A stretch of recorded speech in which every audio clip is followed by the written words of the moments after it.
Alright, this is where we're at. And I've got it just sitting on top of the trucks. And I've got shafts laid out.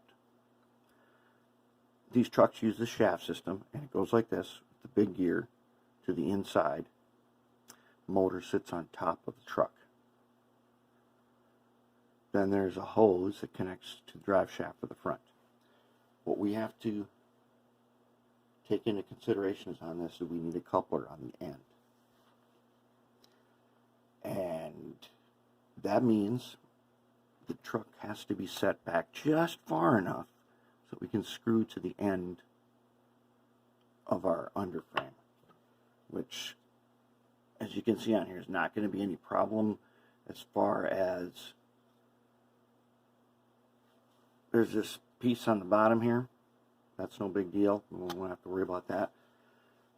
But we have to body mount trucks couplers on this.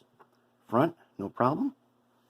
Back one, the wheelbase is not going to be perfectly prototype. It's got to be functional. So what I also want to show you then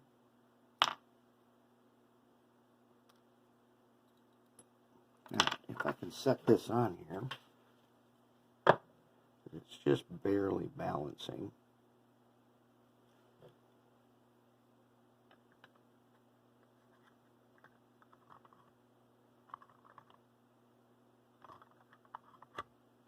I'm not getting it on there perfect. Ah, come on now, I had this all set up. Okay. Let's try that again.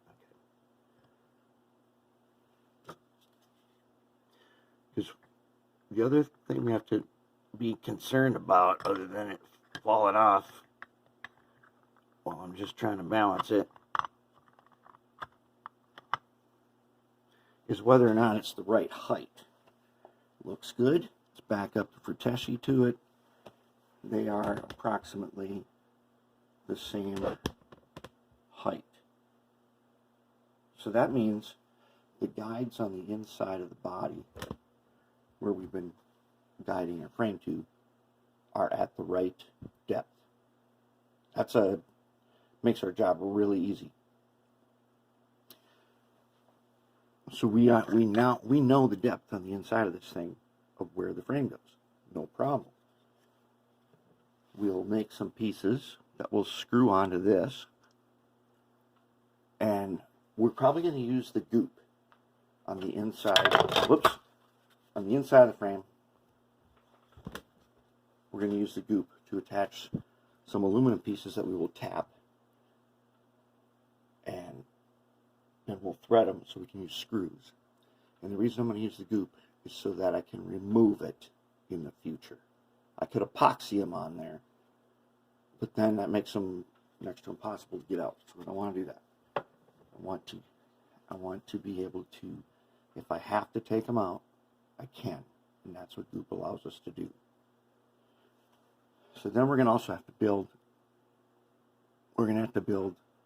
some mounts for the couplers, because this frame is pretty high up compared to the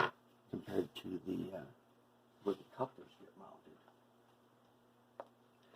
So that, so far, we're looking pretty good. We're going to have to cut out the front truck.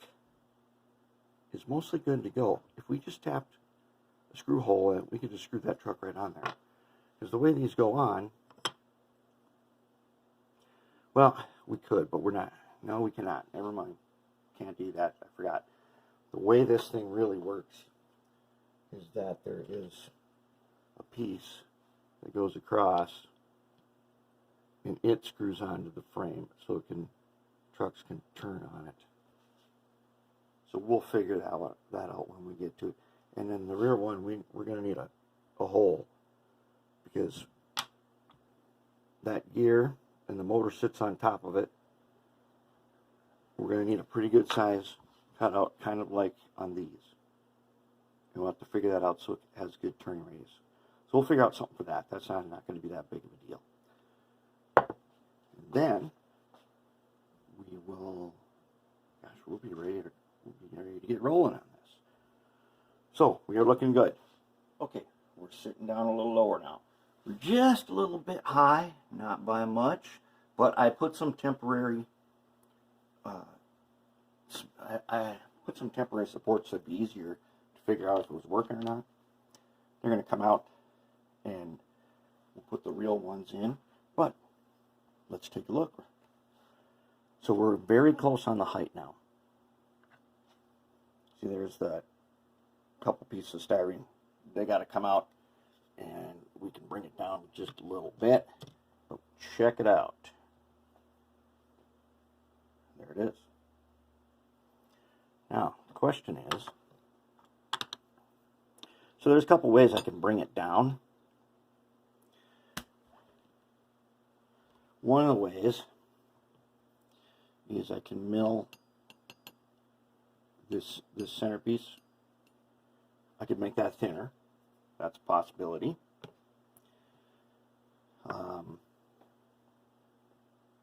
That's probably the best possibility. I'm not too sure about that.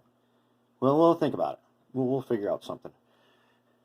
The other way is these supports here will be mounted. We can set the height on these. That's probably the best way to do it. Because I forgot that I got to be able to turn these the right way. All right. So now we're either going to do this motor. That's our Mabuchi square, the face ripper. Or, the one thing about this, I did this in the Varney Yard diesel because it was the only one that actually fit. It's got so much torque at the very low end that it takes off pretty quick. And this particular setup is really noisy. So we have another option. There's room in here, I think, that we could do this Johnson motor. Now this one is very quiet, but it's very high powered on the low end and not such high RPMs as that one. That's a possibility. But I think now we are in position where we've got something to work with. Now maybe I gotta widen these a little bit so we can get better turning radius. Not a problem now that we got through it. So it wasn't hard to do this. Now I use a milling machine. So I mean, for me that makes it easy to keep it square. If you were going to do it, drill press, you could, once you lay your lines out, drill a bunch of holes. And then you could take this big fiberglass cutoff wheel and you could probably cut that out, and then you can file the inside. It's aluminum. It files really easy. So that's a way that you can do this. And to cut it to width, I used a hacksaw. Nothing special. And then to get the curve on the end, I cut a couple pieces with the hacksaw, which since they were so small, it was super easy. And I just rounded it on the grinder. So this is something that you could do. And and on an F unit, this is the place to experiment with this.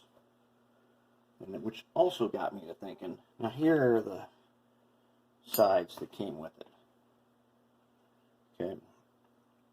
Go on down here.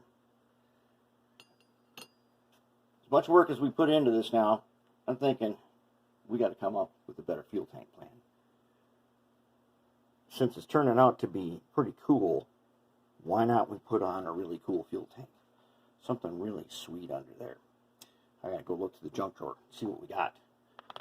I think we can make something a little better. But that's where we're at, and it's starting to come together. Now, the next step that I gotta do is I'm gonna put the holes in. Then I am going to rig up the trucks. So we can start doing just a little bit of testing. And we'll see where we get from there.